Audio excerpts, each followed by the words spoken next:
नमस्कार दोस्तों, हमने कई बार कर्म बड़ा है या भाग्य इसके बारे में तो जरूर सुना है, परंतु इसके साथ ही एक और प्रश्न उठता है जो हमारे दिमाग में अक्सर घूमता रहता है। वह प्रश्न यह है कि कर्म बड़ा है या धर्म। आपने कुछ लोगों को अक्सर यह कहते हुए सुना होगा कि कर्म ही पूजा है। हम तो कर्म करने में विश्वास रखते हैं, तो क्या आपको भी लगता है कि सिर्फ कर्म ही सब कुछ है, धर्म का आपके जीवन में कोई स्थान नहीं है? तो चलिए एक कहानी के माध्यम से जानते हैं कि कर्म बड़ा है या धर्म। तो दोस्तों, स्वागत करता हूं आप सभी का हमारे इस नई वीडियो में। अगर आपने अभी तक हमारे चैनल को सब्सक्राइब नहीं किया है तो कर ले, ताकि आपको हमारी आने वाली वीडियो की नोटिफिकेशन मिलती रहे। एक समय की बात है, धर्म और कर्म आपस में लड़ने लगे कि हम दोनों में बड़ा कौन है। तब वह लड़ते हुए न्याय मांगने के लिए राजा विक्रमादित्य के पास पहुंचे। उस समय राजा विक्रमादित्य जैसा सही न्याय कोई और नहीं कर सकता था। उनके न्याय की प्रसिद्धि चारों तरफ फैली हुई थी। राजा विक्रमादित्य ने जब कर्म व धर्म अपनी राज्यसभा में देखा तो उनका अभिवादन कर आने का कारण पूछा। तब कर्म व धर्म ने कहा, हम आपके राजा के दरबार में न्याय मांगने के लिए आए हैं। हम जानना चाहते हैं कि हम दोनों में से बड़ा व श्रेष्ठ कौन है।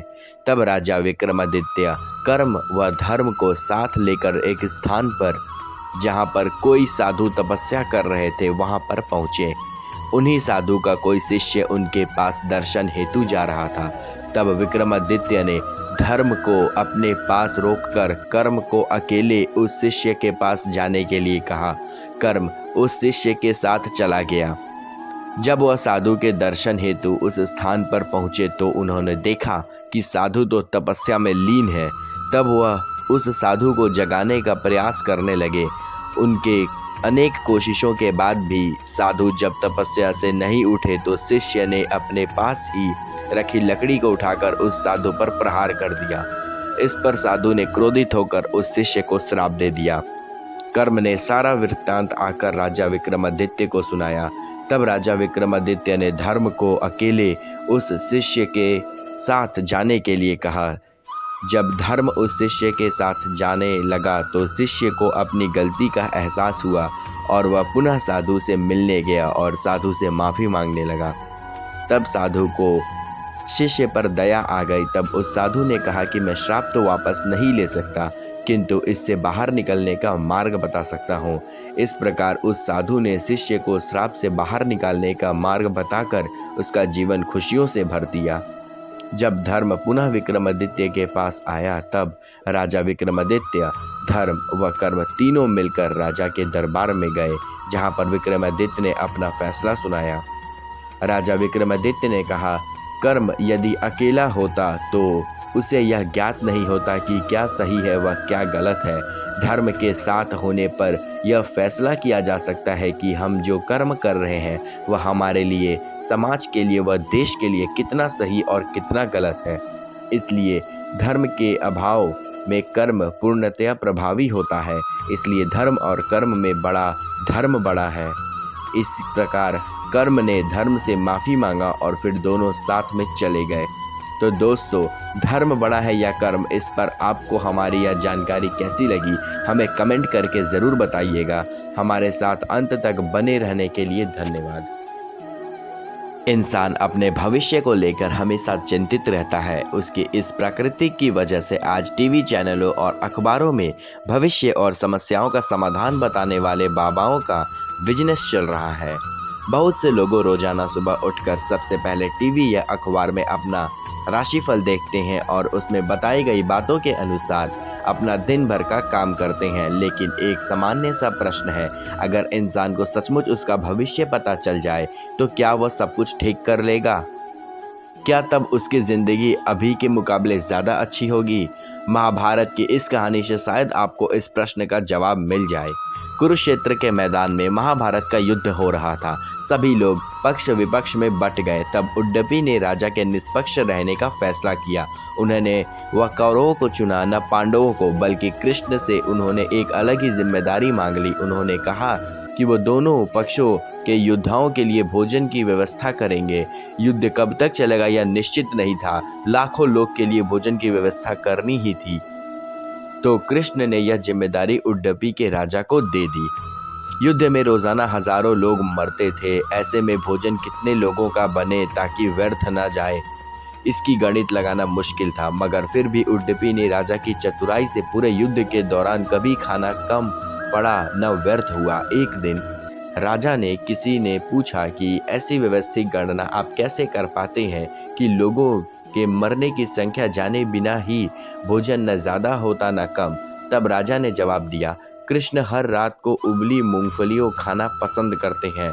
मैं उन्हीं छिलकर एक बर्तन में रख देता हूँ। वो रात में जितनी मूंगफलियाँ खाते थे, अगले दिन लगभग उतने हजार सैनिक मर जाते थे।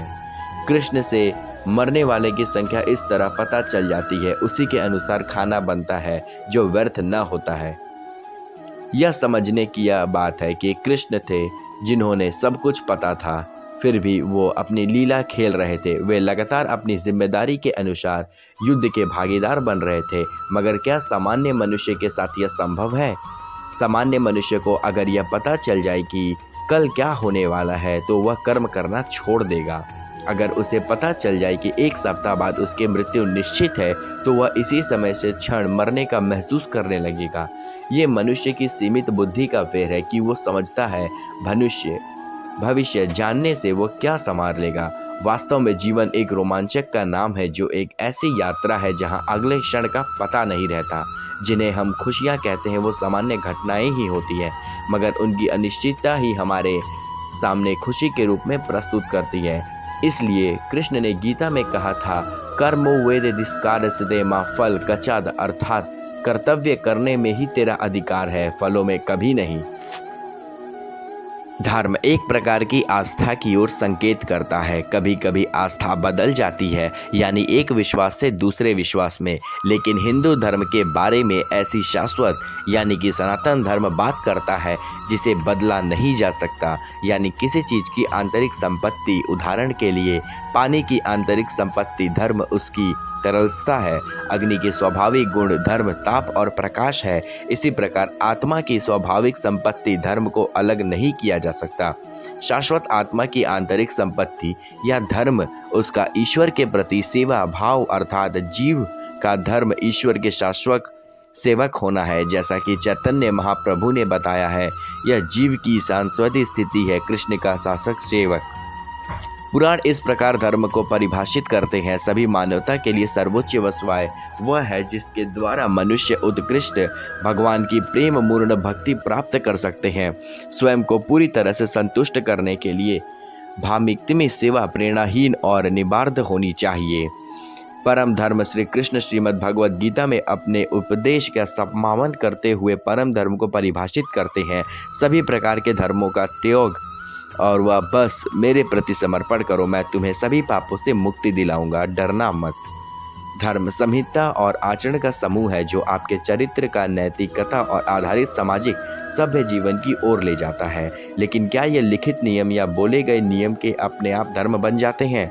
नहीं, उन नियमों को धर्म बनने के लिए उनके कार्य, विचार और व्यवहार का पालन करने की आवश्यकता है।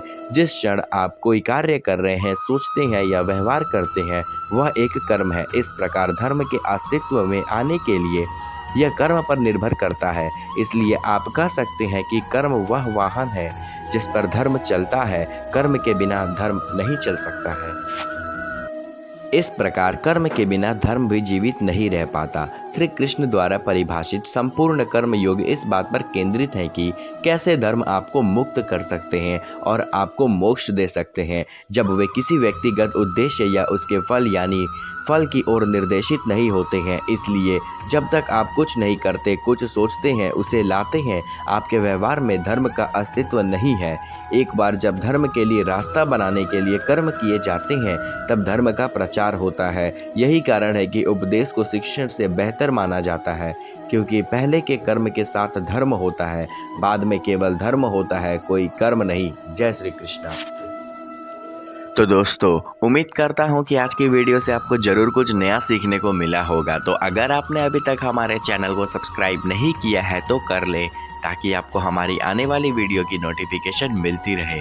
तो दोस्तों, मिलते हैं एक और नई वीडियो के साथ, एक और नए जोश के साथ। तब तक के लिए धन्यवाद।